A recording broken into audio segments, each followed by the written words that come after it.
Hello friends, welcome back to our channel. గుమగుమలాడే గోంగూర రొయ్యల curry అస్సలు బోర్ కొట్టకుండా బ్యాచిలర్స్ కూడా 2 నిమిషాల్లో నేర్చుకునేలా ఈరోజు మనం కర్రీ ఉండబోతుంది. పదండి, లేట్ చేయకుండా ప్రాసెస్లోకి వెళ్ళిపోదాం.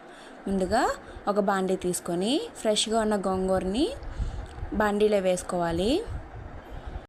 ఇప్పుడు మూత పెట్టి ఉడికించుకుందాము.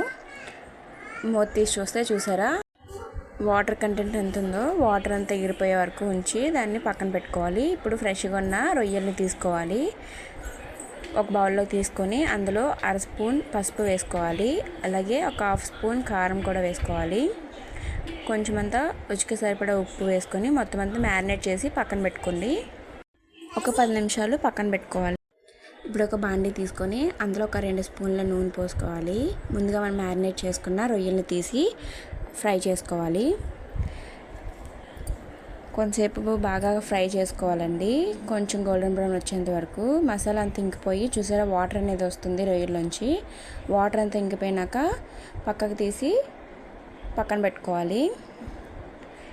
ఇప్పుడు అదే నూనెలో కొంచెం పోపు దినుసులు వేసి బాగా ఫ్రై చేసుకోవాలి. ఫ్రై చేసుకున్నాక అందులో సన్నగా కట్ చేసి పెట్టుకున్న ఉల్లిపాయ ముక్కలు, పచ్చిమిర్చి వేసి ఫ్రై చేసుకోవాలి. కొంచెం గోల్డెన్ బ్రౌన్ వచ్చేంత వరకు ఫ్రై చేసుకోవాలి. ఉల్లిపాయలు అనేవి కాస్త మెత్తబడాలండి. మంచి గోల్డెన్ బ్రౌన్ వచ్చేంత వరకు ఫ్రై చేసుకొని ఇప్పుడు అందులోనే ఫ్రెష్గా మనం దంచి పెట్టుకున్న అల్లం వెల్లుల్లిపాయ పేస్ట్ వేసుకోవాలి. ఒక 1/2 స్పూన్ అల్లం వెల్లుల్లిపాయ పేస్ట్ యాడ్ చేసుకోవాలి. ఒకసారి మళ్ళీ బాగా కలుపుకోవాలి మొత్తం కలిసేటట్టు. అల్లం వెల్లుల్లిపాయ పేస్ట్ అనేది తొందరగా మాడిపోతుంది. ఇప్పుడు ఒక స్పూన్ కారం వేసుకోవాలి, ఒక 2 స్పూన్స్, అలాగే 1/2 స్పూన్ సాల్ట్ వేసుకొని మళ్ళీ ఒకసారి బాగా కలుపుకోవాలి.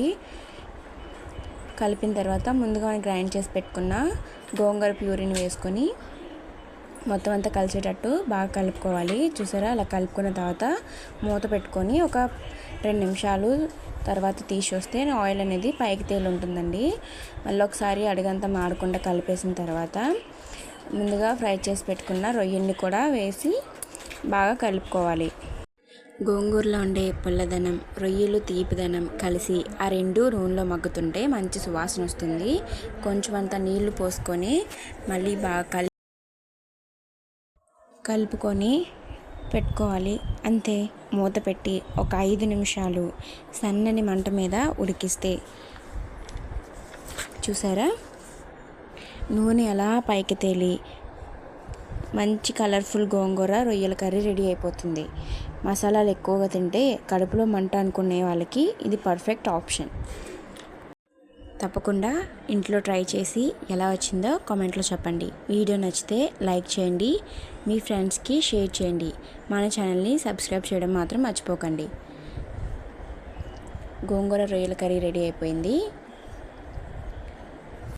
ఇప్పుడు దీన్ని వేడివేడి అన్నంలో వేసుకొని తింటే అమృతంలో దిగిపోతుందండి. మీరు కూడా ఎప్పుడు ఈ కర్రీని ట్రై చేయకపోతే ఒకసారి ట్రై చేసి చూడండి. మీకు కూడా ఖచ్చితంగా ఇదే కొలతలతో పర్ఫెక్ట్గా కర్రీ అనేది వస్తుంది.